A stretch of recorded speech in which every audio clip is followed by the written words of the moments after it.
ஒரு இடைக்கால ஏற்பாடு அண்ணாமலையை மாநில தலைவராக நியமிச்சாங்க. பாஜகவினுடைய சட்ட திட்டங்களின்படி 2 முறை ஒருவர் ஒரே பதவியில தொடர்ச்சியாக இருக்கலாம். 2014 கன்னியாகுமரி பாராளுமன்ற தொகுதியிலிருந்து பொன் ராதாகிருஷ்ணன் அவர்கள் தேர்ந்தெடுக்கப்பட்டு அவர் மத்திய அமைச்சராக பதவிக்கு போயிட்டாரு. இவரை மீண்டும் ஒரு 3 ஆண்டு காலம் இவரை பயன்படுத்தலாம்னு போட்டாங்கன்னா அதுவும் செல்லுபடியாகும். இந்த கட்சியினுடைய சட்ட திட்டம். ஆனா ஒரு விஷயத்துல அவங்க காம்ப்ரமைஸ் ஆகாம தெளிவா இருப்பாங்க. அதுல மாற்றமே இருக்காது. என்ன அப்படின்னு வேற எந்த கட்சியிலுமே அது இருக்காது. பாஜகவில் இருக்கும். என்ன அது அப்படின்னா, தெலுங்கானா மாநில பாஜகவினுடைய தலைவர் அவரை முதல் 3 ஆண்டு அவர் இருந்தாரு. கண்டிப்பா அவரை மாத்த மாட்டாங்கன்னு எல்லாரும் நம்பினாங்க. அந்த சூழ்நிலையில அவரை மாத்திட்டாங்க 2023. இதே மாதிரி தான் அண்ணாமலைக்கு மேல மாரிதாஸ் அந்த ஊழல் குற்றச்சாட்டு அதுக்கு ஒரு டிஃபமேஷன் கேஸ் போட்டு அது ஒரு பக்கம் போயிட்டு இருக்கு. சன் நியூஸ்ல இதான் ஓட்டிட்டு இருக்காங்க. அவங்க குடும்ப பத்திரிகை தினகரன்ல இதுதான் பெரிய முக்கிய செய்தி. வேற மாதிரி நிறைய நகர்வுகள் அங்க போயிட்டு இருக்கு. இது வேற கதை. அதனால இது இந்த பக்கமா போயிட்டு இருக்கு. ரங்கராஜ் பாண்டிக்கு ஏன் வலிக்குது?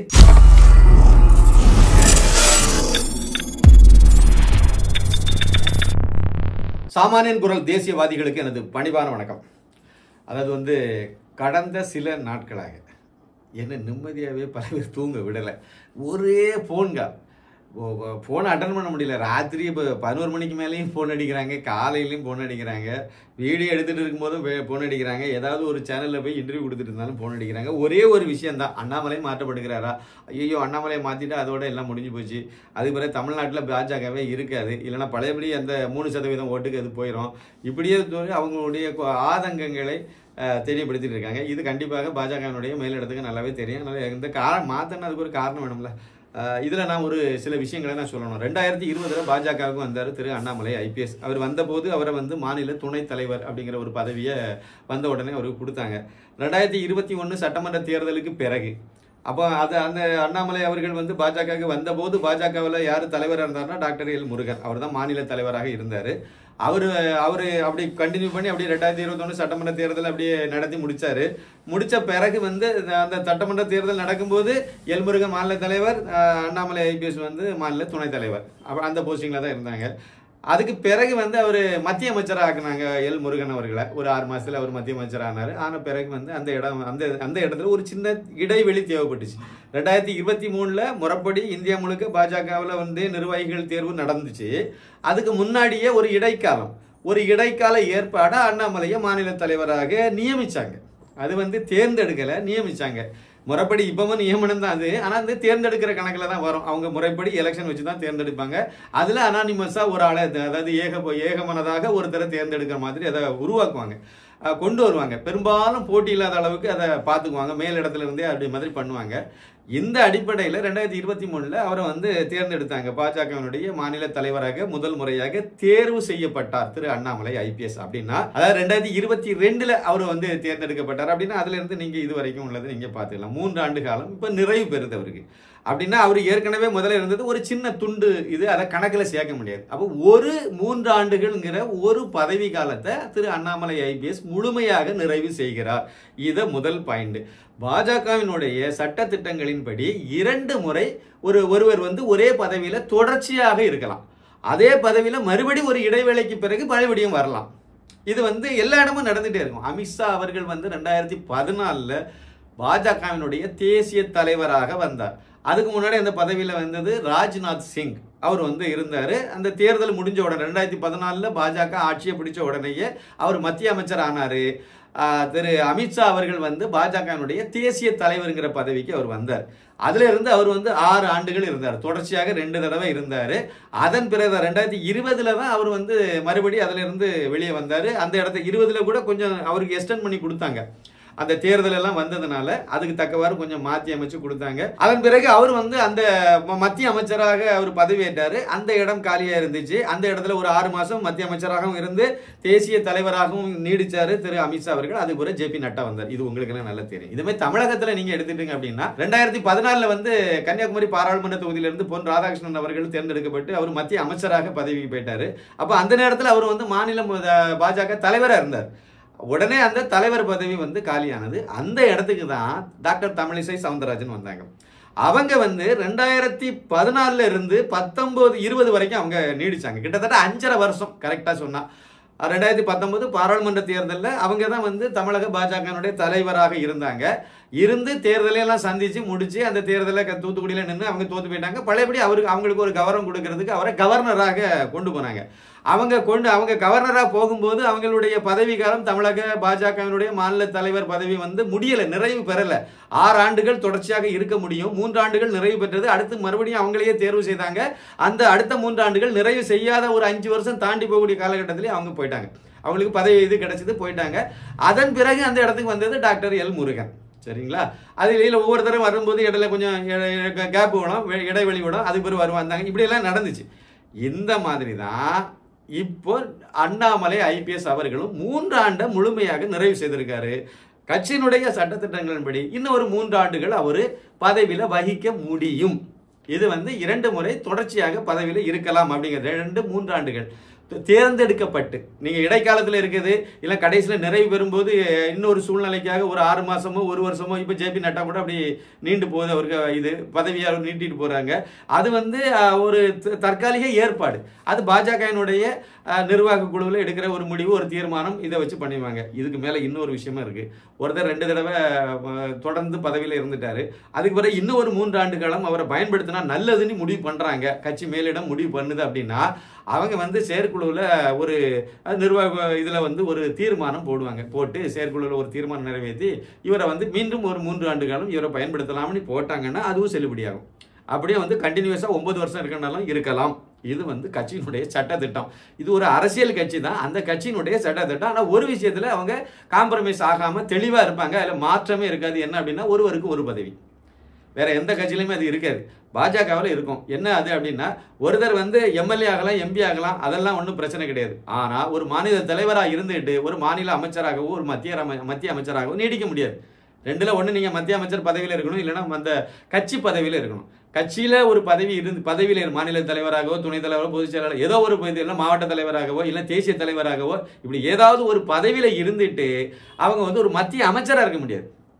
ஒரே வேணும்னா நீங்கள் அவங்க வந்து ஒரு MP MLA அந்த மாதிரி இருக்கலாம். இப்படி ஒரு இது வச்சிருக்காங்க. அதனால தான் டாக்டர் எல் முருகன் மத்திய அமைச்சரானவுடன் அந்த இடம் காலி ஆயிட்டுங்க.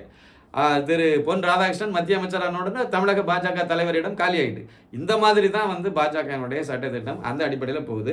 இப்போ 2 நாளாக நமக்கு ஃபோன் பண்ணி நம்மகிட்ட கேட்ட ஒரே சந்தேகமே, ஏன் அவங்க கேட்டாங்க அப்படின்னா தமிழகத்தினுடைய பல தேசியவாதிகள்னு சொல்லக்கூடிய தேசியவாதிகள்னு சொல்லிக்குவாங்க. அதாவது யூடியூபர்ஸு, மாரிதாஸ் மாதிரியான யூடியூபர்ஸை நீங்கள் எடுத்துடுங்க, இல்லைன்னா பத்திரிகையாளர், அதாவது நம்ம ரங்கராஜ் பாண்டே மாதிரியான பத்திரிகையாளர்கள், இன்னும் பலர், இவங்க எல்லாருமே இவங்க சொல்கிறத வந்து தேசியவாதிகள் தரப்பில் பாஜகவுக்கு ஆதரவாளர்னா எல்லாம் தேசியவாதியாக இருப்பாங்க. அந்த தேசியவாதிகளுடைய மட்டத்தில் வந்து இந்த யூடியூப்பெல்லாம் பார்ப்பாங்க, இவங்களெல்லாம் நம்புவாங்க. அப்போ இவங்க சொன்னால் சரியாக இருக்கும், ஏன்னா இவங்க வந்து கரெக்டாக தான் சொல்லுவாங்க, இவங்க வந்து எப்படின்னு நினச்சிட்டு எல்லாரும் இவங்கள ஃபாலோ பண்ணிட்டு வரக்கூடியவங்கலாம் பார்ப்பாங்க. பார்க்கும்போது இவங்க நிறைய குழப்பி விட்டுட்டு அவங்க சந்தடி சாக்கில் என்னெல்லாம் பண்ணணுமோ அதெல்லாம் அப்படி பிடிச்சி இழுத்துக்கிட்டே போயிட்டாங்க. அதில் போனதில் ஒரு முக்கியமான விஷயம் என்ன சொல்லிவிட்டாங்க அப்படின்னா, குறிப்பாக மாரிதாசும் இந்த விஷயத்த சொல்லியிருக்காரு. இவர் ஸ்ரீராம் சேஷாத்ரியும் வந்து இந்த கருத்தை வலியுறுத்திருங்க. எந்த கருத்துன்னா, தெலுங்கானா மாநில பாஜகவினுடைய தலைவர், அவரை வந்து முதல் 3 ஆண்டு அவர் இருந்தார். அவர் வந்து மிக சிறப்பாக பணியாற்ற 2020 மார்ச் 11 இருந்து 2023 ஜூலை 4 வரைக்கும் அவர் வந்து தெலுங்கானா மாநிலத்தினுடைய பாஜக தலைவராக இருந்தார். யாரு? பண்டிட் சஞ்சய் குமார். இந்த பண்டிட் சஞ்சய் குமார் வந்து அந்த காலகட்டத்தில் அந்த 3 வருஷங்கள் அங்கே இருக்கும்போது தான் பாஜகவுக்கு அங்கே பெரிய ஒரு வளர்ச்சியை கொடுத்தாரு. மிகப்பெரிய அளவில் பாஜக தெலுங்கானா மாநிலத்தில் வந்து வளர்ந்தது, ஓட்டு சதவீதத்தெல்லாம் கூட்டினாரு. அப்படிலாம் கூட்டியிருந்தாலும் மேலிடம் என்ன முடிவு பண்ணிச்சுன்னா அவரை மாற்றணும்னு முடிவு பண்ணாங்க.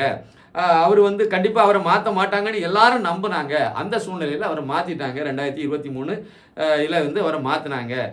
அதே மாதிரி தமிழகத்திலையும் மாற்ற முடியாதுன்னெலாம் ஒன்றும் கிடையாது, மாற்றுறதுக்கு வாய்ப்பு இருக்குது. இந்த கருத்தை இந்த பண்டிட் சஞ்சய் குமார் கருத்தை, தெலுங்கானா மாநில பாஜக தலைவர் பதவியில் அவர் இருந்த அந்த கருத்தை வந்து மாரிதாசும் இந்த கருத்தை எடுத்து வச்சு இதை வந்து பேசியிருக்காரு. அதே மாதிரி வந்து ஸ்ரீராம் சேஷாத்ரி, இவர் வந்து அதாவது ஒரு அரசியல் விமர்சகர் தான், ஸ்ட்ராட்டஜிஸ்ட். இவர் வந்து இவருடைய கருத்தும் வந்து தேசியவாதிகள் மட்டத்தில் அதிகமாக பரப்பப்படும் போயிட்டு இருக்கு. இவரும் இந்த கருத்தை வந்து சொன்னார். சொல்லி அதனால் வந்து இவர் சொன்னதை விட ட்வீட் பண்ணார். இவர் ட்வீட்டில் என்ன பண்ணார்னா, அந்த தெலுங்கானாவில் நடந்த சம்பவம் தான் இங்கே ரிப்பீட் ஆக போகுதுங்கிற மாதிரி இவருடைய உள்ளூர ஒரு பெரிய சந்தோஷத்தை அதில் வெளிப்படுத்துகிற மாதிரி ட்வீட்டில் போட்டு வச்சிருந்தாரு. இதே மாதிரி இவர் மாரிதாசும் வந்து இந்த கருத்தை, அதாவது மேலிடம் தான் முடிவு பண்ணணும் எல்லாம் சொல்லிவாரு. ஆனால் அதே சமயத்தில் வந்து உள்ளூர அந்த மாதிரி ஒரு இதை வெளிப்படுத்துற மாதிரி, ஏன்னா ஏதோ ஒரு வகையில் 2026 வரைக்கும் அண்ணாமலை இருக்கிறது தான் கரெக்டாக இருக்குன்னு ஒரு பாயிண்ட்டை சொன்னார். அந்த மட்டத்தில் நிப்பாட்டிடுவோம். கம்பாரிசனுக்கு இவர் இதை சொன்னார். அந்த பாயிண்ட்டை நான் உங்களுக்கு கொஞ்சம் தெளிவுபடுத்தினா நல்லா இருக்கும்னு நினைக்கிறேன். 2023 பண்டிட் சஞ்சய் குமாரை ஏன் தெலுங்கானா மாநில பாஜக தலைவராக தொடராம அவரை வந்து அங்கிருந்து தேசிய அளவில் தேசிய பாஜக பொதுச் செயலாளர் பதவிக்கு அவரை ப்ரொமோட் பண்ணி கொண்டு போனாங்க? ஏன் கொண்டு போனாங்கன்னா, அவருக்கு உழைப்பு சந்தேகமே கிடையாது, நல்ல உழைப்பு நல்லாவே பண்ணினாரு, அதில் எந்த மாற்று கருத்தும் கிடையாது. ஆனால் 2023 அந்த தேர்தலுக்கு, அந்த கட்சி தேர்தலுக்கு கொஞ்சம் முன்னாடி 2023 ஜனவரி மாசத்துல வந்து அவருக்கு மகன் பண்டிட் பகீரத் அவருக்கு பேர், அவர் காலேஜ் ஸ்டூடெண்ட். அந்த பையன் என்ன பண்ணிட்டாருன்னா, காலேஜில் ஒரு பையனை அடித்து பல தடவை அடித்து அது ஒரு பல கேஸ் எல்லாம் அதில் உருவாகி அந்த கேஸு சம்பந்தமாக கைதெல்லாம் பண்ணி கோர்ட்லலாம் போய் அது பெரிய அளவில் பிரச்சனை ஆகிப்போச்சு, விவாத பொருள் ஆகிப்போச்சுது. இது வந்து அவருடைய தந்தையான பண்டிட் சஞ்சய் குமாருக்கு ஒரு பெரிய நெருக்கடியை உருவாக்கியது. இது முதல் காரணம். இது வந்து ஜனவரி மாதம். அப்படியே நீங்கள் வந்து அதாவது ஒரு ஏப்ரல் மாதம் நீங்கள் வந்தீங்க அப்படின்னா, ஏப்ரல் மாதத்தில் இன்னொரு சம்பவம் பெரிய அளவிலேயே சர்ச்சையை கிளப்பிட்டு, அது நேரடியாகவே பண்டிட் சஞ்சய் குமார் மேலேயே அந்த குற்றச்சாட்டு வந்து அவர் வந்து தெலுங்கானா மாநிலத்தில் வந்து 10ஆம் வகுப்பு தேர்தல் வினாத்தாள் இருக்கு பார்த்தீங்களா, அந்த வினாத்தாள் கசிஞ்சதில் இவர் அக்யூஸ் நம்பர் 1 ஆயிட்டார். இவர் வந்து வாட்ஸ்அப் மூலமாக இதெல்லாம் பண்ணினாங்க, இதனுடைய உரையாடல் இதெல்லாம் இருக்குன்னு சொல்லி இவர் கைது பண்ணிட்டாங்க. கைது பண்ணி ஜெயிலுக்கு போயிட்டு அப்புறம் வந்து வெளியே வந்தார். அதுக்கு பாஜக எல்லாம் வந்து அவருக்கு பின்னாடி தான் நின்னுங்கிறதுலாம் வேற கதை. ஆனால் மக்கள் மத்தியில் அது எப்படி போய் சேர்ந்துச்சு? அதாவது ஒரு ஊழல், அவர் ஒரு தவறான ஒரு இதை இவர் பண்ணிட்டாருங்கிற மாதிரி அவருக்கு மேலே வந்ததுனால இனிமே வந்து அவரை வந்து அந்த தெலுங்கானா மாநில தலைவராக வச்சிருந்தா அது சரியா இருக்காதுங்கிற நோக்கத்தில் தான் அவர் இன்னும் 1-2 குற்றச்சாட்டு அவருக்கு மேலே வந்து சொல்லப்பட்டது. இதனால அவர் கைதாகி ஜெயிலுக்கு போய் திருப்பி, அதுவும் ஒரு மோசடி குற்றச்சாட்டில் வரும்போது அவரை வந்து தொடர்ச்சி எப்படி நீங்கள் வைப்பீங்க? ஆதாரபூர்வமாக கைதாகி உள்ளே போயிட்டு வராரு. விவாதத்துக்கு நம்ம சொல்லலாம், தவறான ஒரு குற்றச்சாட்டை சொல்லிட்டாங்கன்னு சொல்லலாம். மக்கள் மன்றத்தில் எப்படி கொண்டு போய் நீங்கள் சேர்ப்பீங்க? இது ஒரு நெருக்கடியை பாஜக மேலிடத்துக்கு கொடுத்துச்சு. அதனால அவரை அங்கேருந்து நம்ம தூக்கிட்டு போகணும்னு சொல்லிட்டு நேரே அவரை வந்து கொண்டு போய் நம்ம தேசிய பொதுச் செயலாளர் ஆக்குனாங்க. அதுக்கு பிறகு 2024 வந்து உள்துறை இணை அமைச்சராக அவரை வந்து, இப்போ அவர் உள்துறை இணை அமைச்சராக இருக்கார். அவரை கொண்டு போய் அப்படியே அமைச்சராகிட்டாங்க. இப்போ இன்னும் என்னுடைய இது என்னன்னா, அதே இதை கொண்டு போய் அண்ணாமலைக்கு அப்ளை பண்ணி இவங்க எல்லாம் பேசினதுனால நான் வந்து என்ன சொல்றேன்னா, அது ஒரு ஊழல் குற்றச்சாட்டு. இதே மாதிரி தான் அண்ணாமலைக்கு மேல மாரிதாஸ் வந்து அந்த ஊழல் குற்றச்சாட்டு, அதுக்கு ஒரு டிஃபமேஷன் கேஸ் போட்டு அது ஒரு பக்கம் போயிட்டு இருக்கு. ஆதாரமே இல்லாம அப்பட்டமாக இவருக்கு பேர்ல அங்க ஒரு கம்பெனி இருக்கு, அது திமுக அமைச்சர் கூட லிங்க்ல இருக்காரு, இப்படி எல்லாம் வந்து டேமேஜ் பண்றதுக்கு மாரிதாஸ் முன் வந்து இதை அந்த எப்படி வந்து அங்க அந்த தெலுங்கானாவில் வந்து பண்டிட் சஞ்சய் குமாருக்கு மேல எப்படி ஒரு அலிகேஷன் வந்து அவரை மாத்தினாங்களோ, அதே மாதிரி அதே பேட்டர்ன்ல மாரிதாஸ் அவர்களும் வந்து இந்த மாதிரி ஒரு வேலையை செய்திருக்காருன்னு தான் நான் புரிஞ்சுக்கிட்டேன். அதனாலதான் ஆதாரமே இல்லாம, ஆதாரம் இருக்குன்னா தூக்கி ஆதாரத்தை வீசுங்க, இப்படி வந்து அண்ணாமலை வந்து ஊழல் பண்ணிட்டாருன்னு சொல்லுங்க. அப்போ ஒரு அந்த மாதிரி ஒரு சூழ்நிலை இருந்தால் நீங்கள் அதை நீங்கள் வெளியே போட வேண்டாம் ராஜா. அதை ஸ்டாலினே எடுத்துகிட்டு போய், ஏன்னா இப்போ 3 நாளாக யார் ரொம்ப தூங்காமல் கிடக்குறான்னு நினைக்கிறீங்க? பாஜக காரங்க அண்ணாமலை அவர்களுக்கு மேல உள்ள பாசத்தினால அவருக்கு தொடர்ந்து 3 வருஷம் என்னமோ அடுத்த 2026 சட்டமன்ற தேர்தல் வரைக்கும் அவர் இருக்கணும்னு ஆசைப்படுறாங்கிறது நியாயம். அது வந்து அவருக்கு மேல உள்ள பாசத்துல, பாஜகவின் மேல உள்ள பற்றுதல்ல ஒரு நல்ல சந்தர்ப்பம். அந்த அண்ணாமலையால் அனுப்பி விடப்பட்டவர் இந்த அண்ணாமலை. இவர் மூலமாக தமிழகத்துல மீண்டும் ஒரு காமராஜர் ஆட்சி மலரணுங்கிற ஒரு நல்ல எண்ணத்துல எல்லாரும் ஏங்குறாங்க. ஆனா திமுக காரன் எதுக்கு வந்து இன்னைக்கு பாருங்க, சட்டசபை நடந்துட்டு இருக்கு சார். சட்டசபையில் முக்கியமாக நாங்கள் வந்து கச்சத்தீவை மீட்கிறதுக்கு ஸ்டாலின் வந்து தீர்மானம் போட்டுட்டு இருக்காரு. அவருடைய டிவி, கலைஞர் டிவிங்கிற பேர்ல இருக்குல்ல, அந்த டிவியில அண்ணாமலை செய்தி தான் பிரதானமாக ஓடிட்டு இருக்கு சார். பிளாஸ் நியூஸ்ல அவர் மாற்றப்படுகிறார், அவருக்கு பதிலாக நயனார் நாகேந்திரனை கொண்டு போய் ஆக்க போறாங்க, எல்லாம் ரெடி ஆயிட்டு இதைத்தான் ஓட்டிட்டு இருக்காங்க. சன் நியூஸ்ல இதான் ஓட்டிட்டு இருக்காங்க. அவங்க குடும்ப பத்திரிகை தினகரன்ல இதுதான் பெரிய முக்கிய செய்தி. இவங்களுக்கு ஆதரவான எல்லா பத்திரிகையிலும் இதான் செய்தியா இருக்கு.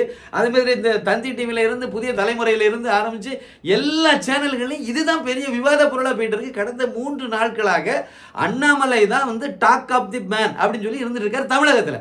தேசிய அளவுலயும் இது விவாத பொருள் ஆயிட்டு இருக்கு.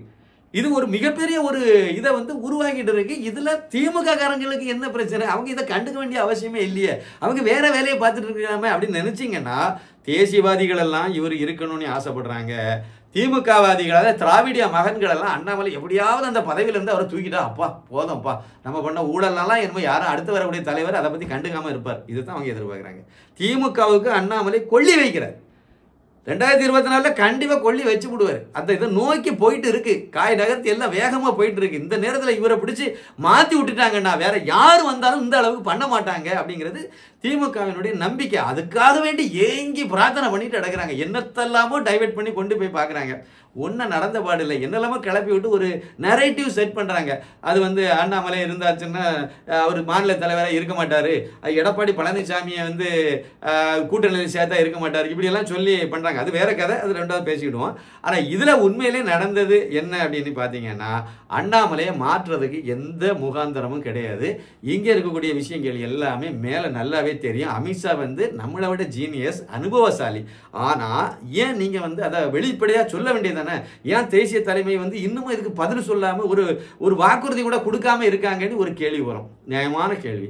ஆனா அவங்களால சொல்ல முடியாது. 9ஆம் தேதி வரைக்கும் யாரையும் சொல்ல முடியாது. பாஜக உள்ள எந்த தலைவர்களும் அண்ணாமலை தான் தமிழகத்தில் பாஜக தலைவரா நீடிக்க போறாருங்கிறத சொல்லவே மாட்டாங்க, சொல்லவே முடியாது. ஏன்னா வரக்கூடிய 9ஆம் தேதி தான் தமிழக பாஜக தலைவர் தேர்தல் நடக்குது. அன்னைக்கு தான் முறைப்படி தலைவர் இவர் தான் அப்படிங்கிறத தேர்வு செய்த பிறகுதான் அறிவிக்க முடியும். அதுதான் சட்டத்திட்டம், அதுதான் கட்சியினுடைய நிலவரம். அப்படி இருக்கும்போது அமித்ஷா இவரை தான் போட போறாருன்னு முடிவு பண்ணி வச்சிருந்தாலும் எப்படி அறிவிக்க முடியும்? நீங்க அப்படின்னா அது ஒரு கேலி கூத்தாயிராதா? அப்ப அதுக்குன்னு ஒரு சட்டத்திட்டம் வச்சிருக்காங்க. அதுபடி தானே அவங்க தேர்ந்தெடுக்க முடியும். தேர்ந்தெடுக்க முடிஞ்ச பிறகுதானே இவர் நீடிக்கிறாருங்கிறத சொல்ல முடியும். இவர் தான் அடுத்து நீடிக்க போறாருன்னு இங்க இருக்கக்கூடிய ஏதாவது ஒரு மூத்த தலைவர்களை சொன்னா அது சரியா இருக்குமா? அதனால தான் அவங்க யாருமே அதை வாய் திறக்கல. இவர் வந்து இவரால் கட்சி வளர்ந்துருக்குங்கிறத பல மூத்த தலைவர்கள் வெளிப்படையாகவே சொல்கிறாங்க. அது எல்லாத்துக்கும் தெரியும். இது ஒன்றும் மூடி மறைக்கக்கூடிய விஷயம் இல்லை. அதனால் அண்ணாமலை தான் பலபடி வரக்கூடிய தேர்தல் வரைக்கும் அவர் நீடிச்சா அது வந்து நல்ல விஷயம்தாங்கிறத எல்லாரும் சொல்கிறாங்க. ஒவ்வொரு பதிவிலையும் நான் உட்பட அண்ணாமலை அவர்கள் இந்த விஷயம் சம்பந்தமாக இதை டிவியில் கொடுத்த இல்லை ஏதாவது ஒரு அதை யூடியூப் சேனல்களில் நம்ம கொடுத்த எந்த சேனல் வேணாலும் எடுத்துடுங்க, அதில் கொடுத்த பேட்டி இல்லைன்னா ஏதாவது ஒரு விவாதம் எதுவாக இருந்தாலும் சரி, அதுக்குள்ள கீழே உடைய கமெண்ட்ஸை நீங்கள் படிச்சு பாருங்க. எப்படியும் குறைஞ்சது ஒரு 500-600 கமெண்ட்ஸ் இருக்குது. சாதாரணமானது கிடையாது. அந்த கமெண்ட்ஸை வந்து எல்லாரும் படித்த ஒவ்வொருத்தருக்கும் தெரியும். நான் கொடுத்த இன்டர்வியூ 3-4 சேனலில் ஓடிட்டு இருக்கு. அதில் உள்ள நீங்கள் கமெண்ட்ஸை பார்த்தீங்கன்னாலே அப்பட்டமாக தெரியும் தொண்டனுடைய மனநிலை எப்படி இருக்கு அப்படிங்கிறது தெரியும். இதுல வந்து ரங்கராஜ் பாண்டேலேருந்து ஆரம்பிச்சு மாரிதாஸ் வரைக்கும் வேற ஒரு கருத்தை எடுத்து முன்வைக்கிறாங்க. இது வந்து சித்தாந்த ரீதியான கட்சி, சந்தேகமே கிடையாது. கம்யூனிஸ்டும் சித்தாந்த ரீதியான கட்சி தான். இப்போ இருக்க காயலாங்கடையில் இருக்குது. அந்த உண்டியல் இருக்கு பார்த்தீங்களா, அதையும் கொண்டு போய் பழைய ஆக்கர் கடையில் கொண்டு போய் போட்டாச்சு. அந்த லெவலுக்கு அந்த கட்சி ஒன்றும் இல்லாமல் போயிட்டு. ஏன் போச்சுது? இந்திய அரசியல் எப்படி போயிட்டு இருக்கு அப்படின்னா, ஒரு தனி நபரை வச்சு தான் முன்னிலைப்படுத்தி தான் பாமர மக்கள்கிட்ட நீங்க வந்து ஓட்டு வாங்க வேண்டிய சூழ்நிலை. 2014 இந்தியாவில் வந்து சித்தாந்த ரீதியில வந்து எல்கே அத்வானியை விட பெரிய ஆள் பாஜகவில் இல்லை சார். 2014 பாராளுமன்ற தேர்தலின் போது பாஜகவில் அத்வானியை விட பெரிய தலைவர் யாரும் கிடையாது. மோடி எல்லாம் அத்வானி வந்து ரத யாத்திரையெல்லாம் போகும்போது அதுக்கு ஏற்பாட்டாளராக இருந்தவர் தான் இன்றைக்கு இருக்கக்கூடிய நம்ம பிரதமர். அப்ப அந்த மாதிரி ஒரு சாதாரண ஆளு தான் அவரை பொறுத்த வரைக்கும். அவர் ஒரு இமயம் அப்படின்னா இவர் ஒரு சின்ன குன்றுங்கிற லெவல்ல தான் அன்னைக்கு நம்ம அந்த பதவி அடிப்படையில் பார்க்க முடிஞ்சுது. ஆனா 2014 வரும்போது ஒரு பிராண்டாக நரேந்திர மோடி அவர்களை வந்து ப்ரொஜெக்ட் பண்ணாங்க. எல்லா இடமும் கொண்டு போய் சேர்த்தாங்க. வளர்ச்சியின் நாயகன் நரேந்திர மோடிங்கிறது தான் கோஷம். வளர்ச்சியை 12 வருஷத்துக்குள்ள குஜராத்தை மிகப்பெரிய அளவில் வளர்ச்சியில் கொண்டு வந்துட்டாரு. இந்த விஷயத்தை நாம் தமிழர் சீமான் வரைக்கும் இங்கே பேசிட்டு இருந்தார்.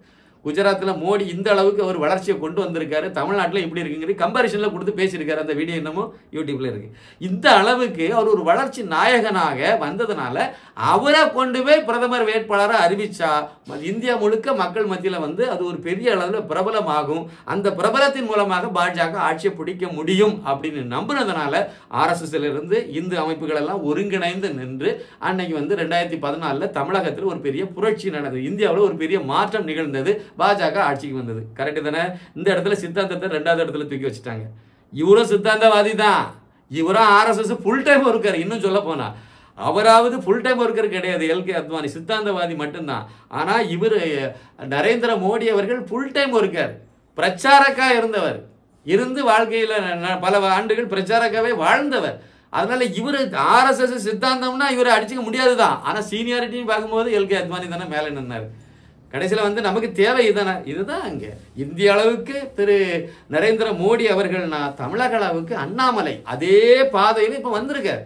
கரெக்டான சேனலில் போயிட்டு இருக்கார். அப்போ எனவே நம்ம மக்கள்கிட்ட வந்து வெறும் கட்சியில் தலைவராக போடுறது முக்கியம் இல்லை, மாநில தலைவராக இருந்து தேர்தலை சந்தித்து மக்கள்கிட்ட போய் நிற்கும் போது தான் வேல்யூவாக இருக்கும், கூட்டணி பேச்சுவார்த்தைக்கு சரியாக இருக்கும். அப்போ அந்த இடத்துல இன்னொரு ஆளை வச்சுக்கிட்டு இவரை நீங்கள் நாங்கள் முதலமைச்சர் வேட்பாளராக போடுன்னா அது கேலி கூத்தாக தான் இருக்கும். இன்றைய சூழ்நிலையில் அப்படி தான் நமக்கு தோணுது. அதனால நமக்கு இப்போ தமிழகத்தில் இந்த சித்தாந்தம்ங்கிறத வச்சு அதனால நீங்கள் வந்து அவர் மாற்றினா கூட அது வந்து JVC ஸ்ரீராம் அவர் ஒரு தொலைக்காட்சியில் உட்காந்து பேசுகிறாரு. எல்லாம் பாஜக அவர் ஒரு பெரிய நான் கிரவுண்டில் இருந்து பேசுகிறேன்னு சொல்லுவார். எடுத்ததுக்கு முடிச்சதுக்கு அதே தான் சொல்லுவார். நான் கிரவுண்டில் இருந்து பேசுகிறேன், நான் கிரவுண்டில் இருந்து பேசுகிறேன். மற்றவங்க எல்லாம் விண்வெளியில் நின்று பேசுகிறாங்க, எல்லாரும் கிரவுண்டில் இருந்து தான் பேசுகிறாங்க. எல்லாருக்கும் அங்கே கிரவுண்டில் என்ன பெரும்பாலானவங்க கிராமத்து வாசிகள் தான் சார். நான் வந்து பக்கா கிராமம் குமாரமுந்தோபுரம்னு ஒரு அதுன்னு சொல்ல போனால் கன்னியாகுமரி மாவட்டத்தில் இருக்காது. அங்கேருந்து வந்தவன், அங்கேருந்து வந்த உடனே எல்லாம் வெட்டி விட்டுட்டு வந்துட்டனோ, அங்கே எதுவே தொடர்பே கிடையாதோ. என்னோட பேசுகிற ஆட்கள் எல்லாம் வந்து எல்லாமே சென்னையில் பிறந்து சென்னையிலே வளர்ந்து கிராமத்தை பற்றியே தெரியாத ஆட்களாக இருந்துட்டு இருக்காங்களா? ஒருவேளை இவங்கெல்லாம் சென்னையில் பிறந்த ஆளாக கூட இருக்கலாம். அதனால இன்னும் எல்லாருக்கும் கிரவுண்ட் ரியாலிட்டின்னு தெரியும், எல்லாரும் கான்டாக்ட்லேயும் இருக்காங்க. நீங்கள் அப்படின்னா ஏதாவது ஒரு சாம்பிள் எடுத்துட்டு சொல்லுங்கள். மக்கள் மனசில் வந்து அண்ணாமலையை மாற்றணும்னு சொல்கிறாங்களா, மாற்ற வேண்டாம்னு சொல்கிறாங்களான்னா பரவாயில்ல. என்ன வார்த்தையை பயன்படுத்தினாரு அப்படின்னா, அதாவது ஒரு 2 மாதத்துக்கு கத்திட்டு கிடப்பாங்க. அதுக்கு பிறகு அதெல்லாம் அமைஞ்சு போயிருங்க மாநில தலைவர். அப்போ உங்களுக்கு மாநில தலைவராக அண்ணாமலை இருக்கிறதுல உங்களுக்கு பெரிய அளவில் நெருக்கடி இருக்குது, அப்படி தானே? விருப்பம் இல்லை, எப்படியாவது அவரை மாற்றிட்டா போதுங்கிறது உங்கள் மனநிலையில் இருக்கு. ஆனால் தேசியவாதி இதே தான் வந்து ஸ்ரீராம் சேஷாத்ரியும் அவருக்கு வந்து உள்ளூர வந்து அண்ணாமலை அதாவது அதிமுகவுக்கும் திமுகவுக்கும் இடையில தான் தமிழகத்தில் அரசியல் நடக்கணும்னு விரும்புகிறாங்க. இவங்க அத்தனை பேருமே தேசியவாதிகள்ங்கிற பேர்ல இந்த பக்கமா வாழ்க்கையை பிழைப்ப ஓட்டிட்டு தமிழகத்துல திமுக விட்டு அதிமுக குறிப்பாக அது வேற யாரும் தலைவர் வரக்கூடாது, எடப்பாடியார் அவர் தான் இருக்கணும். பலர் நீங்க என்ன பேசுறாங்கன்னு பாருங்க. எடப்பாடி பழனிசாமிங்கிற வார்த்தை கூட வாயில வரமாட்டேங்க. எடப்பாடி யார் அப்படின்னு சொல்லிட்டு பேச ஆரம்பிச்சிட்டாங்க. அப்படிதான் பேசிட்டு இருக்காங்க. அந்த அளவுக்கு அவங்க வந்து 2024 இருந்து இது உருவாயிட்டு. 2024 பாராளுமன்ற தேர்தலில் இருந்து இது ரங்கராஜ் பாண்டியா இருந்தாலும் சரிதான், இந்த நான் இப்ப சொன்னவங்களா இருந்தாலும் சரிதான், இவங்க எல்லாருமே அந்த இதுல தெளிவா இருக்காங்க. அதை இதை அப்படியே கொண்டு வந்துட்டு இருக்காங்க, மாரிதாஸ் உட்பட. ஏன் நான் இதை சொல்றேன்னு உங்களுக்கே தெரியும், இதை திருப்பி சொல்ல வேண்டியதில்லை. இவங்களுக்கு என்னவா இருக்குன்னா, திமுக எப்படி அண்ணாமலை வந்து தலைவராக நீடிக்க கூடாதுங்கிற எண்ணத்துல இருக்காங்களோ அந்த புள்ளியில இவங்களும் அதே மாதிரி இருக்காங்க. திமுக எப்படி திமுகவுக்கு எதிராக இங்க தமிழகத்துல வந்து எடப்பாடி பழனிசாமி தான் முக்கியமான அரசியல் கட்சி தலைவராக இருக்கணும்னு திமுக எப்படி விரும்புதோ அதைத்தான் இந்த கும்பலும் இந்த கோஷ்டியும் வந்து அதைத்தான் விரும்புது. திமுகவுக்கு எதிர் இதுதான். பாஜக ஒன்றும் பெரிய இதே இல்லை. நீங்க நல்லா பாத்தீங்கன்னா தெரியும். 2024 ஓட்டுல வந்து 2024 பாராளுமன்ற தேர்தலில் பாஜக தனிச்சு வாங்கின ஓட்டு அளவு 11.24. மாரிதாஸ் என்ன சொல்றாரு? சிங்கிள் டிஜிட்னு சொல்றாரு. அவர் படித்த பள்ளிக்கூடத்தில் 11.24 சிங்கிள் டிஜிட் என்னவோ தெரியல. கூட்டணி ஓட்டு எவ்வளவு? 18க்கு மேலே. அது 18% தப்பு. அது அவங்க ஓட்டு வந்துச்சு, இவங்க ஓட்டு வந்துச்சு. எல்லா கட்சிக்கும் இதே ஃபார்முலா தானே. திமுகவுக்கு மட்டும் அதே ஃபார்முலாவில் சொல்லுங்க. விடுதலை சிறுத்தைகள் ஓட்டு இவ்வளோ வந்துச்சு, இவங்க ஓட்டு இவ்வளோ வந்துச்சு, அப்படியே சொல்லுவீங்க. அப்போ நோக்கம் வந்து அண்ணாமலையினால பாஜக வளர்ந்ததுன்னு சொல்லக்கூடாது. இதுதான் அவங்களுடைய உள் மனசுல இருக்கு. இப்ப நான் சொன்ன எல்லாருக்குமே இது இவங்களுடைய மனசுலே அதுதான் இருக்கு. ரங்கராஜ் பாண்டே அவர்கள் வந்து கடந்த சில நாட்களாக பல்வேறு சேனல்கள்ல போய் இன்டர்வியூ கொடுத்துக்கிட்டே வரார். இந்த பக்கம் அப்படியே அண்ணாமலையை மாத்திருவாங்கிற கருத்தை அழுத்தமா சொல்றது அவர் தான் சொல்றாரு. அழுத்தமா சொல்றது அதான் சொல்றாரு. ஒரு பாயிண்ட தூக்கி வைக்கிறார். என்ன வைக்கிறாருன்னா, பாஜக மேலிடத்தை பொறுத்த வரைக்கும் 2026ங்கிறது பாஜகவுடைய டார்கெட் கிடையாது. அவர் சொல்றார், அமித்ஷா சொல்றாரு சார், பாராளுமன்றத்தில் சொல்றாரு. 2026ல தமிழகத்துல தேசிய ஜனநாயக கூட்டணி ஆட்சி அமையும்.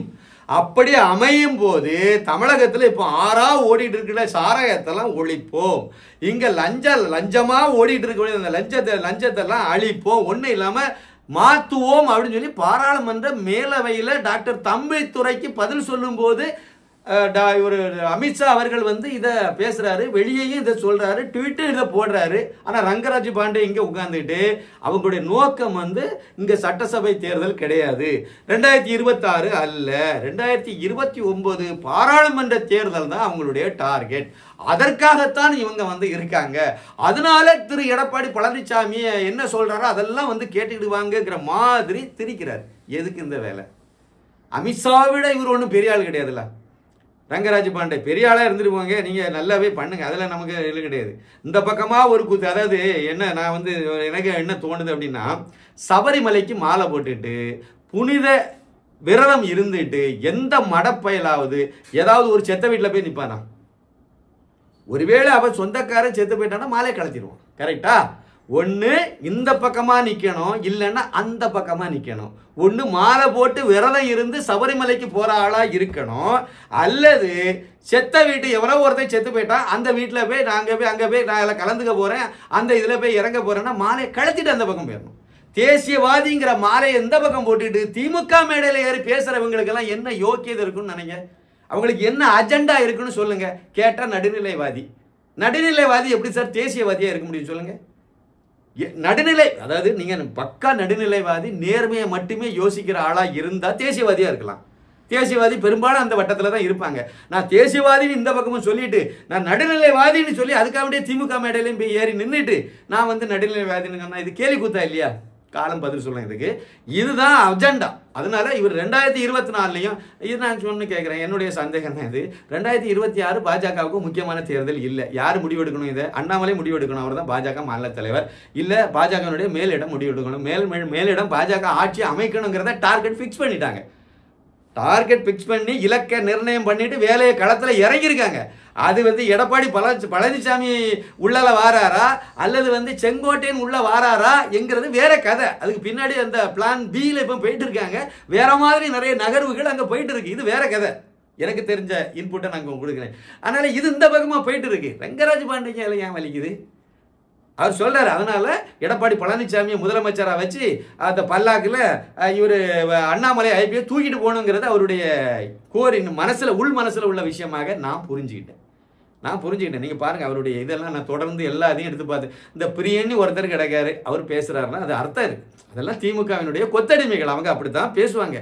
இல்லைன்னா லட்சுமணனி ஒருத்தர் பேசிட்டு கிடக்காரு, அதெல்லாம் பத்திரிகையாளர் தான். ஆனால் பத்திரிகையாளர் பேரில் தான் இருக்காங்க. ஆனால் அவங்க பேசுறதுல எப்போவுமே விஷத்தை தான் கைக்கிட்டே போவாங்க. அதை கைக்கிட்டு போகிறாங்கன்னா அதில் ஒரு அர்த்தம் இருக்குது, நியாயம் இருக்குது. ஏன்னா அவங்க எல்லாம் அண்ணா அறிவாலயத்தினுடைய கொத்தடிமைகள், ஸ்வீட் பாக்ஸு ஆட்கள் இவங்க எல்லாம். அதனால இவங்களோ இல்லைன்னா ஒரு மணியோ கம்யூனிஸ்ட் மணியோ மற்றவங்களோ பேசுகிறாங்கன்னா அவங்க பேசிட்டு போகலாம். ஆனால் ஏன்னா அவங்க தேசியவாதின்னு அவங்கள அடையாளப்படுத்தலை. அதனால நம்ம அவங்கள அது அவங்க விவாதம் அவங்க கருத்துன்னு சொல்லி நம்ம எடுத்துகிட்டு போயிடலாம். இவங்களை நீங்கள் என்ன சொல்லுவீங்க? 3-4 நாளாக எனக்கு 2-3 நாளாக எனக்கு ஃபோன் பண்ணி இந்த மாதிரி வேதனையோட மற்ற நிறைய பேர் எப்படியோ மாற்றிடுவாங்களோ, மாற்றிட்டு அதோட முடிஞ்சு போச்சு, அதை மாற்றிட்டு அவ்வளோதான் இப்படியெல்லாம் சொன்னாங்க பார்த்தீங்களா? அது காரணமே இப்போ நான் சொன்ன தேசியவாதிகள் தான். இவங்க குழப்பி விட்டவங்க தான். இந்த தேசியவாதிகள் வந்து குழப்பம் ஏற்படாமல் இருக்கணும்னா உண்மை என்னவோ அதை தானே நீங்கள் சொல்லணும், அதை தானே நீங்கள் எடுத்துகிட்டு போகணும். நீங்கள் வந்து குழப்பி கொடுக்கக்கூடிய வேலையை பார்த்து சுற்றி வளைச்சி இந்த பக்கம் ஸ்டாலின் இந்த பக்கம் எடப்பாடி பழனிசாமிங்கிற மாதிரியே கொண்டு நிறுத்தணும் அப்படின்னா உங்கள் நோக்கம் என்ன? அண்ணாமலை சொன்னது என்ன சார் சொன்னார்? நான் வந்து என்னுடைய நிலைப்பாட்டில் நான் சரியாக இருக்கேன்னு தானே சொன்னார். அவருடைய நிலைப்பாடு என்ன? 2024 பாஜக அதிமுக, அதான் எடப்பாடி தலைமையிலான அதிமுக ரெண்டுக்கும் கூட்டணி முறிஞ்சு போச்சுது. ஏன் முறிஞ்சுது? ஒரே ஒரு கோரிக்கை, ஒரே ஒரு காரணம் தான். சொல்றது வந்து அண்ணாவை பற்றி இவருக்கு எடப்பாடிக்கு என்ன கவலைப்பட்டார், என்ன கவலைப்பட்டார்? இவருடைய நிகழ்ச்சியிலேயே எம்ஜிஆர் படம் ஜெயலலிதா படம் இல்லாமல் தானே நிகழ்ச்சியை போட்டு நடத்திட்டு இருந்தாங்க. இவங்களா வந்து அண்ணாதுரையை பற்றி கவலைப்படக்கூடிய ஆட்கள் அதெல்லாம் கிடையாது சார். உண்மையிலே நடந்தது என்னன்னா 2024 பாராளுமன்ற தேர்தலில் நாங்கள் வந்து மோடியை பிரதமராக ஏற்றுக்கொள்வோம். இது அதிமுக தரப்பில் அவங்களுடைய வாதம். ஏற்றுக்கொள்வோம் கோரிக்கை. ஆனால் நீங்கள் யார் பாஜக காரங்க 2026 சட்டமன்ற தேர்தலில் திரு எடப்பாடி பழனிசாமியை முதலமைச்சர் வேட்பாளராக ஏற்றுக்கொள்ள வேண்டும். அது அண்ணாமலை ஏற்றுக்கணும், பாஜகவை ஏற்றுக்கொள்ளணும். இதுதான் அவங்களுடைய கண்டிஷன். இந்த கண்டிஷனை தான் அண்ணாமலை முடியாதுன்னு சொன்னார். அண்ணாமலை முடியாதுன்னு சொன்னதை தான் மோடி ஏற்றுக்கிட்டாரு, அமித்ஷா ஏற்றுக்கிட்டாரு, நட்டா ஏற்றுக்கிட்டாரு. கூட்டணி வேண்டாம் விடுங்க, அண்ணாமலையுடைய வழியில் போவோம். பாஜக கட்சி வளர்ந்துருக்கு. கரெக்டாக தான். அண்ணாமலை எடுத்த முடிவில் என்ன தப்பு இருக்கு? அதனால தான் அண்ணாமலையை தோக்கடிக்கிறதுக்காக திமுகவுக்கு ஓட்டு போட்ட கும்பல் எடப்பாடி கும்பல். சாதாரணமான ஆட்கள் அவங்க. கோயம்புத்தூர்ல அதிமுக ஓட்டு எங்க சார் போச்சுது? எங்க போச்சுது? அது அதிமுக வலுவான இடம் தானே, கொங்கு மண்டலம் தானே, வெற்றி பெற்ற தொகுதி தானே அது. அந்த தொகுதியில எப்படி சார் அந்த ஓட்டெல்லாம் போச்சுது? அது திமுகவுக்கு எப்படி போச்சுது? அது அப்போ ஏன் போச்சுது, எதுக்கு போச்சுதுன்னா போட வச்சாங்க. அப்போ குறிப்பிட்ட பர்சன்டேஜ் அங்கே தள்ளி விட்டாலே போதும்ல, அது ஈஸியாக அண்ணாமலை தோற்று போயிடுவார், திமுக வெற்றி பெறும்ல. அவங்க தான். இவங்க எப்படி நீங்கள் நம்பிக்கை எதிர்பார்க்க முடியும்? இவங்க தான் வரணும்னு நினைக்கிறாங்க. ஒன்றும் இல்லை சார், எடப்பாடிக்கு இப்போ போராத காலம், தெருந்தன்யமாக வந்து நிற்க போறாரு. அப்போ அதுக்கு முன்னாடி அவரை தற்காத்து கொள்வதற்காக அவர் போராடுறாரு. தென் மாவட்டங்களில் எடப்பாடி பழனிசாமிக்கு எங்கேயாவது ஒரு தொகுதியில் வெற்றி பெறக்கூடிய வாய்ப்பு இன்றைய சூழ்நிலையில் இருக்கா? 0. கொங்கு மண்டலத்திலாவது இருக்கா? இல்லை. சென்னையில் இருக்கா? தென் சென்னையில் டெபாசிட் இழந்து போச்சு. சரி, கன்னியாகுமரியில் இருக்கா? கன்னியாகுமரியில் 4வது இடம் சட்டம் பாராளுமன்ற தேர்தலில், பாஜக 2வது இடம், வெற்றியை தழுவ விட்டது உண்மை. ஆனா 4வது இடத்துல அதிமுக, 3வது இடத்துல நாம் தமிழர். வேணா அந்த ஓட்டு முடிவு இருக்குல்ல, அந்த இதை எடுத்து பாருங்க, திருப்பி இருக்கா பாருங்க. 4வது இடம் சார், ஜீரணிக்க முடியுமா? ஜெயலலிதா உயிரோட போய் இருந்திருந்தா என்ன ஆயிருக்கும் நினைச்சு பாருங்க. ஜெயலலிதா இருக்கும் போதே வந்து அங்க பொன் ராதாகிருஷ்ணன் வெற்றி பெற்றாருங்கிறது வேற கதை. இருந்தாலும் கௌரவமா இருப்பாங்க ஓரளவுக்கு. ஆனா 4வது இடத்துல போய் கிடப்பாங்க. அந்த அளவுக்கு மிக மிக கேவலமான நிலைமையில எடப்பாடி தலைமையிலான அதிமுக நகர்ந்துட்டு இருக்கு. அப்ப அண்ணாமலை என்ன சொல்றாரு? வேற ஒண்ணுமே அவர் சொல்லல. அதிமுக ஒருங்கிணைங்கன்னு சொல்றாரு. அதிமுக ஒருங்கிணைஞ்சு ஓ பன்னீர்செல்வம், தினகரன், சசிகலா இவங்கெல்லாம் ஒன்று சேர்த்து, இன்னும் மற்ற தலைவர்கள் வெளியேற்றினவங்க எல்லாம் ஒன்று சேர்த்து ஒரு பலமாய்ந்த கட்சி ஆகி அது பாஜக கூட சேர்ந்துச்சுன்னா பாஜக வெற்றி பெறும். அதுதான் அண்ணாமலையுடைய ரிப்போர்ட். யாரு கொடுத்தாரு? அமித்ஷா கொடுத்தாரு. இதுல உண்மையிலே நடந்த விஷயத்தையும் சொல்லிடுறேன். இவங்க போய் எடப்பாடி பழனிசாமி தலைமையிலான டீமும் போய் எப்படியாவது அவங்க ரெட்டையில காலியாக போகுது, அதை காப்பாற்றணும். செங்கோட்டை அடுத்து கொடி பிடிச்சிட்டாரு, அதையும் சமாளிக்கணும். அதே சமயத்தில் இவரையும் வந்து இவர் பழைய அமாவாசை தானே, அதாவது அமைதிப்படை அமாவாசை, கரெக்டாக புரியுறதுக்கு சொல்கிறேன். அதனால இவருக்கு காரியம் ஆகணும்னா எவன் காலில் பையன் உழணுங்கிறது இவருடைய பாலிசி. காரியம் முடிஞ்ச பிறகு சமட்டி தள்ளிடணுங்கிறது இவருடைய. அது வந்து சசிகலாவாக இருந்தாலும் சரி தான், இல்லை தினகரனாக இருந்தாலும் சரி தான், இல்லைன்னா ஓ பன்னீர்செல்வமாக இருந்தாலும் சரி தான், இல்லை அமித்ஷாவாக இருந்தாலும் சரி தான், இல்லை பிரதமர் நரேந்திர மோடியாக இருந்தாலும் சரி தான், இது வரைக்கும் எடப்பாடி பழனிசாமி இப்படி தான் நடந்துக்கிட்டார். இது சொல்லி தெரிய வேண்டியதில்லை, விலாவாரியா பேச வேண்டியதில்லை, இதுதான் உண்மை. இப்ப அவருக்கு நெருக்கடி வருது. அதனால அவரை காப்பாத்துறதுக்காக தன்னை நிலைநிறுத்துவதற்கு வேற வழியே இல்லை அப்படின்னு சொல்லும்போது வழக்கு வேற உள்ளால பாயுது. இது அவ்வளோத்துல இருந்து வெளியே வரணும்னா நேரே அங்க போனா நம்ம தப்பிச்சிடலான்னு ஒரு நப்பாசையில அங்க போனாரு. அவரு வந்து கூப்பிட்டு வச்சு அழகா பேசினார். பேசாம இல்லை, பேசினாரு, நல்லா பேசினாரு. அதனாலதான் அவர் ட்வீட் போட்டார். எடப்பாடி பழனிசாமியை பத்தி நல்லா தெரிஞ்சனால தான் அமித்ஷா அவர்கள் அந்த சாணக்கியன் வந்து கரெக்டா ட்வீட் போட்டார். அதை உடனே கரெக்டா போட்டார். இவர் வந்து நான் அது இல்லை இது இல்லைன்னு உருட்டுவார்னு தெரியும். ஆனால் வெளியே வந்து நாங்கள் இப்படி இப்படி சொன்னாங்க. உண்மையிலே உள்ள என்ன பேசப்பட்டதாக எனக்கு கிடைச்ச தகவல் என்ன அப்படின்னா, என்னோட அவ்வளோ பெரிய அப்பாட்டக்கார அப்படின்னு நினைக்காதுங்க, நம்மளும் கொஞ்சம் தெரியும் எனக்கு. அதில் எனக்கு தெரிஞ்ச ஒரு விஷயம் என்ன அப்படின்னா, எடப்பாடி பழனிசாமி அவர்கள் 2 மணி நேரத்துக்கு மேலே அங்கே சந்திச்சாரு, பேசினாருங்கிறதே பொய். காத்திருந்தாங்க, அங்கே போய் காத்திருந்தாங்க. சந்திச்சது கம்மியான நேரம் தான்.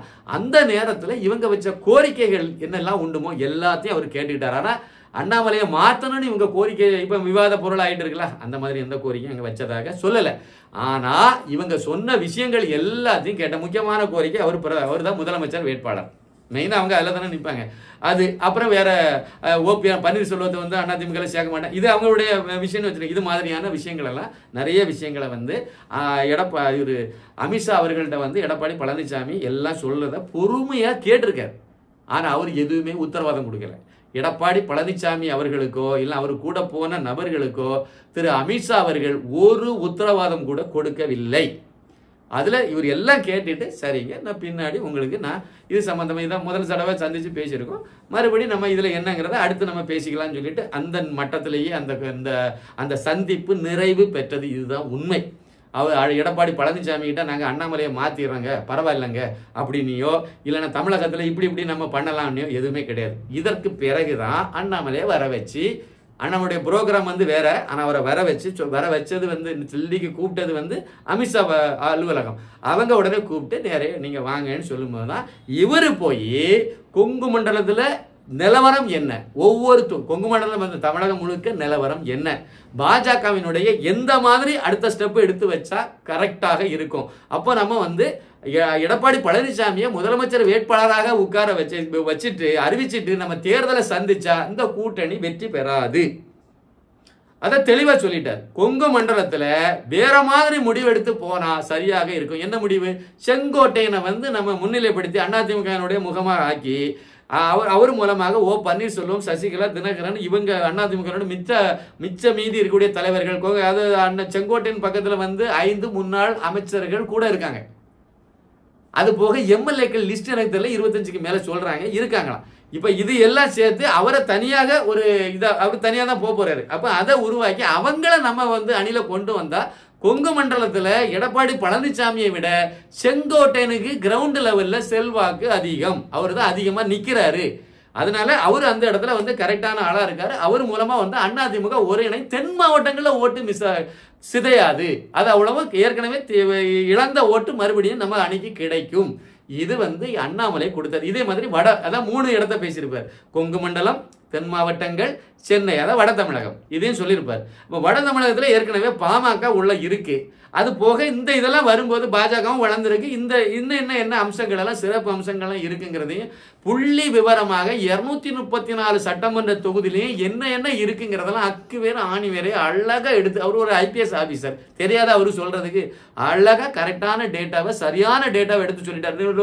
இன்டர்வியூல பேட்டியில வந்து கடைசி நாள் கொடுத்த பேட்டியில இன்னொரு பாயிண்ட் சொல்லியிருப்பார் பாத்தீங்களா, என்ன தொண்டர்கள் என்ன நினைக்கிறார்கள், இங்க உண்மையிலே என்ன நடந்துகிட்டு இருக்கு, கிரவுண்ட் ரியாலிட்டி என்னங்கிறத நான் தெளிவாக உண்மையான கிரவுண்ட் ரியாலிட்டியை கொண்டு போய் நான் வந்து அமித்ஷாவுக்கு சொல்லிட்டு வந்திருக்கேன், கொடுத்துட்டு வந்திருக்கேன்னு ஒரு பாயிண்ட் சொல்லியிருப்பார். திருப்பி அந்த வீடியோ பாருங்க, தெரியும். இது திரு அண்ணாமலை ஐபிஎஸ் வாயினால சொன்ன வார்த்தை. இதை அப்படியே ஒப்பிட்டு பாருங்க, சரியா இருக்கும். இதுதான் நடந்தது. எல்லாம் கொடுத்துட்டு மிச்சம் ஜேபி நட்டாவும் பார்த்து பிஎல் சந்தோஷ் முக்கியமான அமைப்பு பொதுச் செயலாளராக, தேசிய அமைப்பு பொதுச் செயலாளராக இருக்கிறதுனால அண்ணாமலை அவர்களை பாஜக கூட்டிட்டு வந்தது அந்த மனிதர் தான். அதனால அவரையும் பார்த்து பேசிக்கிட்டு கரெக்டா என்ன செய்யணுமோ எல்லாம் சரி முடிச்சுட்டு வந்துட்டார். இங்க வந்து அவர் பேசுனதுல அவர் சொன்ன வாசகங்கள் வந்து அவரை வந்து பாஜக தலைவர்ல இருந்து மாத்த போறாங்க, அதனால சொன்னாங்க அப்படிலாம் எதுவுமே கிடையாது. திரு எடப்பாடி பழனிசாமிக்காக சொல்லப்பட்டது. தனிப்பட்ட முறையில் அந்த எந்த தலைவர் மீதும் எனக்கு எந்த காழ்ப்புணர்வும் கிடையாது, எந்த கோபமும் கிடையாது. யாரு? எடப்பாடிக்கு மேலதான். அதே மாதிரி நான் என் கட்சியை வந்து பாஜகவை ஆட்சியில உட்கார வைக்கணுங்கிறதா என்னுடைய இது. அதுக்கு தான் நான் வந்திருக்கேன், அதைத்தான் நான் செய்யறேன். இந்த இதுல எனக்கு எந்த மாற்று கருத்தும் கிடையாது. அதே சமயத்துல நான் ஒரு முன்னாடி பேசும்போது சொல்லியிருப்பார், நான் ஒரு மேனேஜர் கிடையாதுங்க, அது காங்கிரஸை பார்த்து சொல்லியிருப்பார். இதுக்கு முன்னாடி பாஜக உள்ள தலைவர்களை பார்த்து சொல்லியிருப்பார். தலைவர்களை ஒப்பிட்டு சொன்ன வார்த்தை. இதுக்கு முன்னாடி ஒரு சமயத்தில் இதே 2024 முன்னாடி சொல்லியிருப்பார். அண்ணாமலை ஐபிஎஸ் சொன்னார், நான் ஒன்றும் பாஜகவினுடைய தமிழக மேனேஜர் கிடையாது, சொன்னதை மட்டும் செய்யறதுக்கு இங்க என்ன இந்த கட்சியை வளர்க்கறதுக்காக வந்திருக்கேன், அதனால நான் நானா தான் இருப்பேன்னு சொன்னார். அதுதான் இன்னைக்கு இருக்காரு, அதுல மாற்றமே இல்லையே, கரெக்டா தானே இருக்காரு. அவர் தெளிவாக தான் இருக்காரு, சரியான பாதையில் தான் போறாரு. அதனால 2026 பாஜக, அதாவது பாஜக அணியிலிருந்து அண்ணாமலை சீட்டை மற்றவங்களுக்கு தொகுதிகளை பிரித்து கொடுக்க வேண்டிய இடத்துல இருந்தாதான் சரியா இருக்கணும். அப்போ இதுதானே சரியா இருக்கும், அதை தான் அவர் சொல்றாரு. இதை கொண்டு போய் எடப்பாடி கையில எல்லாம் கொடுத்துக்கிட்டு அவருக்கு வாசல்ல போய் நின்றுட்டு அவர் வந்து பிச்சை போட்ட மாதிரி 4 சீட்டை போடுவார், அதை தூக்கிட்டு போனோம். அவர் சொல்றதான் கேட்டுட்டு போறதுக்கு அண்ணாமலை எப்படிங்க சரியா வருவார்? எப்படி ஒத்துக்குவார் சொல்லுங்க? ஏற்கனவே அனுபவம் இருக்கு. நகர்ப்புற உள்ளாட்சி தேர்தல், அண்ணாமலை ஐபிஎஸ் அவர் வந்து பாஜக மாநில தலைவராக வந்த உடனே நடந்த முதல் தேர்தல், குறுகிய காலத்தில் நடந்த நகர்ப்புற உள்ளாட்சி தேர்தல். என்ன நடந்துச்சு? கடைசி வரைக்கும் இழுத்துட்டு போய் லாஸ்ட்ல முட்டு சந்தில விட்டு கழுத்தை வெட்டின மாதிரி அண்ணாமலை ஐபிஎஸ் வெட்டலான்னு சொல்லிட்டு நினைச்சுக்கிட்டு காய நகர்த்தினாரு திரு எடப்பாடி பழனிசாமி. பேச்சுவார்த்தைன்னு கூப்பிட்டு அசிங்கப்படுத்தி, அவமானப்படுத்தி, கேவலப்படுத்தி விட்டுட்டே இருந்தாரு அண்ணாமலையை. அவர் பொறுக்கிறது வரைக்கும் பொறுத்தாரு. கடைசியில் தேர்தலுக்கு இன்னும் 1 வாரம் தான் இருக்கு. எந்த முடிவும் நீங்க எடுக்க முடியாது. ஒரு நெருக்கடியான சூழ்நிலை அந்த நேரத்தில் சொன்னார். அந்த இதையும் ஒரு சேலஞ்சா எடுத்தாரு அண்ணாமலை. நேரே கமலாலயத்துக்கு வந்தாரு, அறிவிச்சாரு பாஜக தனித்து போட்டியிடும். 3வது இடம் கிடைச்சது. இதுல என்ன தப்பு இருக்கு? பல இடங்கள்ல, நிறைய இடங்கள்ல முதல் இடம் நிறைய சீட்டு கிடைச்சாலும் தொகுதி 300க்கும் மேற்பட்ட இடங்கள்ல வெற்றி பெற்றது பாஜக அணி. அதுக்கு அடுத்து 2வது இடத்துல நிறைய இடத்துல அதிமுக பின்னாடி தள்ளிட்டு முன்னாடி வீட்டுல அது பாஜக. அப்போ பாஜக 3வது இடம் எப்படி எடுத்தாலும் சரி, பாஜக தமிழகத்தில் 3வது பெரிய கட்சிங்கிறத ஒரு அங்கீகாரத்தை உருவாக்குனார்ல, அது அண்ணாமலை தான் உருவாக்குனாரு. அதே மாதிரி தான் 2வது ஈரோடு கிழக்கு சட்டமன்ற இடைத்தேர்தல் பல தடவை நான் சொல்லிட்டேன். அதுல வந்து இவர் யுவிகேசி இளங்கவன் போட்டியிட்ட நேரத்தில் எடப்பாடி பழனிசாமிக்கு இரட்டை இலை சின்னம் வேண்டும்னா அதுல ஓ பன்னீர்செல்வம் அவர்கள் கையெழுத்து, அவருடைய இசைவு தேவை, அவருடைய கையெழுத்து தேவைங்கிற நிர்பந்தம் இருந்தது. அதுக்கு வந்து ஊறுகாயாக திரு அண்ணாமலையை பயன்படுத்தினார். அண்ணாமலை என்ன டிமாண்ட் வச்சாரு? நீங்க அவங்களெல்லாம் கட்சியில சேருங்க, சேர்த்து கட்சியை பலப்படுத்துங்க. இதைத்தான் அமித்ஷாவும் மோடியும் சொல்றாங்க. அதைத்தான் அண்ணாமலையும் சொன்னார். நீங்க நல்ல எண்ணம் தானே, கட்சியை பலப்படுத்தினா கட்சிக்கு நல்லது, அதிமுகவுக்கு நல்லது தானே, அதை செய்யுங்கன்னு சொல்லும்போது அப்போ கொடுத்த வாக்குறுதி என்னது? சரி, நான் தேர்தல் முடிஞ்ச உடனே நான் அதை செய்யறேன். சரியா போச்சா? தேர்தல் முடிஞ்சது. அதே மாதிரி தான் அந்த டிடிவி தினகரன் அவர்களையும் அந்த தேர்தலில் வாபஸ் வாங்க வச்சது அண்ணாமலை தான். அப்போ வாபஸ் வாங்க வச்சு அவருக்கு வழியிலே விட்டாச்சு. ஒரே ஒரு மீட்டிங்ல கூட எடப்பாடி பழனிசாமியும் அண்ணாமலையும் மீட்டிங்ல மேடையில ஏறவே இல்லை. அண்ணாமலை தயாரா இருக்காரு, ஆனா எடப்பாடி பழனிசாமி தேவையில்லைன்னு முடிவு பண்றாரு. அந்த இடைத்தேர்தல் அப்படித்தானே நடந்துச்சு. சரி, முடிஞ்சு போச்சு. தேர்தல் முடிஞ்ச பிறகு நீங்க சொன்ன வாக்குறுதியை நிறைவேற்றினீங்களா? எங்க பேர் நிறைவேற்றினாரு? அப்புறம் அதோட அவ்வளவுதான். பழையபடி அந்த அமாவாசை கேரக்டர் வந்துடும். உடனே வந்துட்டு அவ்வளவுதான், முடிஞ்சு போச்சு. இதெல்லாம் ஏற்கனவே பார்த்து படிச்சு பழகி அனுபவிச்சு வச்சிருக்காரு அண்ணாமலை. எப்படி சார் அவருடைய நிலைப்பாட்டில் தப்பா இருப்பாரு? அவரு தெளிவான பாதையில் சரியாக போறார். ஐபிஎஸ் சார் அவர், எந்த ஊழல் குற்றச்சாட்டு இல்லாத ஒரு நபர். அவர் எப்படியோ திரிச்சிட்டு போகணும்னு நினைக்கிறாங்க.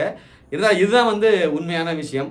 அதனால பாஜக ஆதரவாளர்களும் சரி, தேசியவாதிகளும் சரி, பயப்பட வேண்டியதோ கலங்க வேண்டியதோ எதுவுமே கிடையாது. திரு அண்ணாமலை ஐபிஎஸ் வரக்கூடிய 9ஆம் தேதி தமிழகத்தினுடைய பாஜக தலைவராக மீண்டும் அறிவிக்கப்படுவார். இதுதான் உறுதியானது, இறுதியானது. என்னை பொறுத்த வரைக்கும், எனக்கு தெரிஞ்ச வரையில இதுதான் உண்மை. ஆனா கூட்டணி அப்படின்னு நீ வரும்போது பாத்தீங்க அப்படின்னா, செங்கோட்டையின் தலைமையில ஒரு அணி உருவாகி, அந்த அணி தலைமையில பாஜக அதிமுக எல்லாரும், எடப்பாடி பழனிசாமி நீங்களாக எல்லாரும் ஒருங்கிணைந்து அந்த அணி பாஜக அணியில இடம்பெற்று, பாஜக அணியில தேமுதிக, மற்றபடி பாமக, இவங்க தமாக எல்லாம் ஏற்கனவே இருக்கக்கூடிய கட்சிகள்லாம் சேர்ந்து தேர்தலை சந்திக்க வாய்ப்பு. இறுதி நெருங்கும் போது நாம் தமிழர் கட்சியும் அந்த அணியில சேர்றதுக்கு வாய்ப்பு, பிரகாசமான வாய்ப்பு அதுக்கு உள்ளால இருக்கு. சேரலாம், வாய்ப்பு இருக்கு. அந்த அளவுல தான் இப்போதைக்கு என்னால் அதை சொல்ல முடியுது. இதுதான் நிலவரம். அதனால நிம்மதியாக நீங்கள் இருக்கலாம். மறுபடியும் யாருக்கும் ஃபோன் பண்ணி நீங்கள் எதுவும் கேட்க வேண்டாங்கிறது என்னுடைய கருத்து. நன்றி, வணக்கம்.